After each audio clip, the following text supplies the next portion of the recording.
સુરત જિલ્લાના માંડવી તાલુકાના નાનીચેક ગામમાં કેટલાક જ દિવસોથી બિનઅધિકૃત રીતે માટી ખોદકામ ચાલી રહ્યું હોવાના આક્ષેપ સાથે ખેડૂતોને ગ્રામજનોએ મીડિયા સમક્ષ વિરોધ ઠાલવ્યો છે। ખેડૂતોનું કહેવું છે કે આ ખોદકામથી ખેતીની જમીનનું ધોવાણ થઈ રહ્યું છે, ભૂગર્ભ જળનું સ્તર નીચે જઈ રહ્યું છે, રસ્તાઓને નુકસાન થઈ રહ્યું છે। સ્થાનિક ખેડૂતો દ્વારા જણાવવામાં આવ્યું કે ખેડૂત માલિક વર્ષોથી બહાર ગામ જ રહે છે, હાલ ફક્ત માટી ખોદકામ માટે જ ગામમાં આવીને લોકોની અવગણના પણ કરવામાં આવી રહી છે। જો યોગ્ય પગલાં ન લેવાય તો આગામી દિવસોમાં વધુ આંદોલન કરવામાં આવે તો નવાય નહીં। આવો સાંભળીએ ખેડૂતોના મુખે તેમની જ રજૂઆત।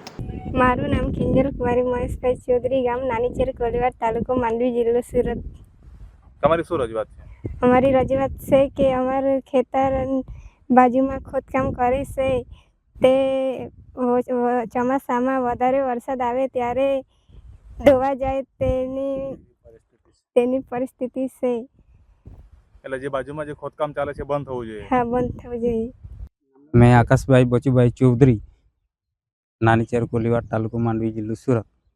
તમારી શું રજૂઆત છે?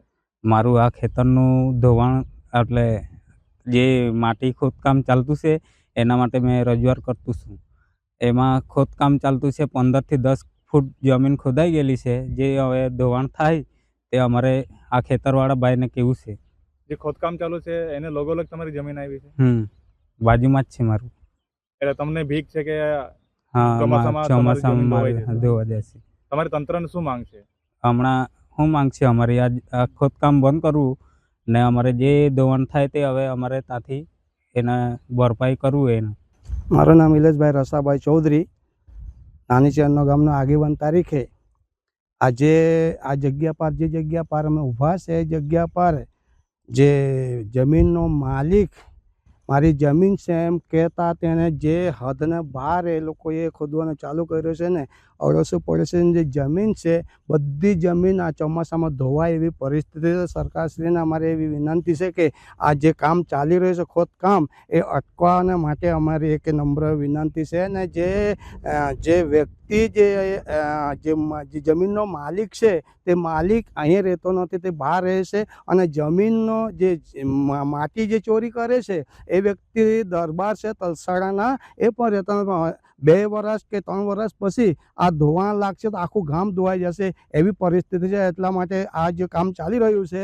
તો મારી સરકારશ્રીને વિનંતી છે કે આ કામ અટકે એવી મારી નમ્ર વિનંતી છે। તાપી નદીથી કેટલા મીટરના? તાપી નદીથી 50-60 કિલોમીટરનો જગ્યા છે, બિલકુલ નજીક છે, અમને અડીને છે આ જમીન। તો થોડું ધ્યાનમાં લઈને જો સરકાર ધ્યાનમાં લઈને આ જો અટકાવે તો સારું રહે એવી પરિસ્થિતિ છે સાહેબ। તમે આ બાબતે કઈ રજૂઆત કરી છે તાલુકા કે જિલ્લા લેવલે? આ કોઈ જગ્યાએ અમે રજૂઆત નથી કરી, પણ જે કામ અહીંયા જે ખોદકામ ચાલી રહ્યું હતું તે જગ્યા પર અમે આવીને લોકોને વિનંતી કરી। એ લોકો એમ કહેવું છે કે અમારી પાસે 10,000 સ્ક્વેર ફૂટ એનું અમારી પાસે રોયલ્ટી છે અને એનું અમારી પાસે લખાણ છે, આધાર છે, તો તમારે જે કરવું હોય તે તમારે જ્યાં જવું હોય તે તમે જઈ શકો છો એમ કરીને અમને કહેવામાં આવ્યું। તો છતાં પણ અમે પ્રયત્નો કરીને અટકાવવા માટે કોશિશ કરી, પણ આ લોકોએ બહુ જ ધમકી આપીને એ લોકો ખોદવાનું ચાલુ હતું, છતાં પણ અમે અટકાવ્યું છે। ને થોડી અમને મદદ મળે તો સારું, કેમ કે આખું ગામનું નુકસાન થાય એ પરિસ્થિતિ છે। કામ દિવસે ચાલે છે કે દિવસને નાઈટ દિવસ 24 કલાક ચાલે છે। તો અહીંયા સ્થળ પર કોઈ અધિકારીએ કોઈ મુલાકાત લીધી છે? અધિકારી કોઈ આવ્યું નથી આ જગ્યા પર। ગામ નાનીચેર કોલીવાડ, તાલુકો માંડવી, જિલ્લો સુરત। તમારી શું રજૂઆત છે? અમારે રજૂઆત એ છે કે આટલી બધી માટી ખોદકામ કર્યું, કોઈ જાણ કર્યા વગરની, પંચાયતને નખણ કે કંઈ એવું પ્રૂફ લઈ આવ્યા વગરનું, કે ખેડૂતના આજુબાજુ કોઈને જાણ બી નહીં કરી, એવી રીતના એ લોકોએ કામ ચાલુ કર્યું, નથી માટી ખોદી ગયા। આટલી ઊંડી માટી ખોદી છે। હવે 1994 ને 2006માં જો પાણી આવેલું, આ બધું આખું પાણી જ હતું। એના હિસાબે જો કોઈ સંજોગમાં પાછું પાણી આવ્યું તો અમારા ખેડૂત લોકોને નુકસાન જ થવાનું છે। તો એનું કોણ એ ભરપાઈ કરશે પછી? તાપી નદીથી કેટલા મીટરના અંતરે ખોદકામ ચાલુ છે અત્યારે તો એમ તો 100 મીટર જેવું ખરું અંદાજે। તમારી શું માંગ શું છે? અમારે માંગ શું છે કે આ કામ સરકારશ્રીને વિનંતી છે કે આ કામ બંધ થવું જોઈએ ને લીગલી જે કંઈ હોય કાર્યવાહી કરવું જોઈએ। ખેડૂત કોણ છે આ જમીનમાં જે ખોદકામ થાય? એ ધર્મેશભાઈ પ્રભુભાઈ ચૌધરી। એમણે પરમિશન લીધી છે?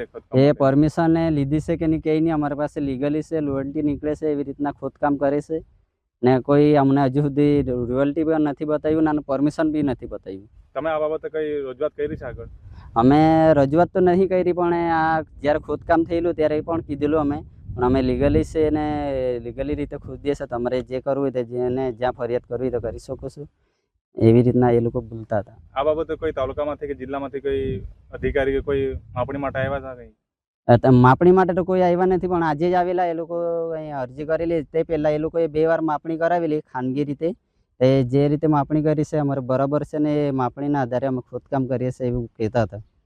તમે કઈ સાધનિક કાગળ જોવા માંગ્યા હતા લોકો માપણી વાળા? હા, માઈ ગયા, પણ એ કંઈ એનું અમારે આ માપણી જો કરીએ છીએ ને એના હિસાબે આ બરાબર અમને નકલમાં જે જમીન બોલે છે ક્ષેત્રફળ એ મળતું છે એના હિસાબથી અમે ખોદીએ છીએ એવું કહેતા હતા એ લોકો.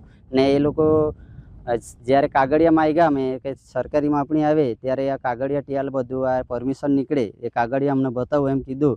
તે એ કાગળિયાની આ માપણી જે અમે કરીએ છીએ ને તે બરાબર જ છે એવી રીતના અમને બોલતા હતા. એટલે ખાલી માપણી માટેના કાગળિયા બતાવ્યા પણ ખોદકામ માટેના કોઈ કાગળિયા બતાવ્યા નથી? હા, ખોદકામના કોઈ કાગળિયા બતાવ્યા નથી. તમારી શું માંગ શું છે? અમારે માંગ શું છે, હવે એ લોકોએ માટી તો ખોદી જ છે પણ એનું નુકસાન જો થાય, માટી ધોવાય, વરસાદ આવશે એનું જે કંઈ નુકસાન થાય એનું ભરપાઈ એ કરશે એવી રીતની અમારી માંગ છે.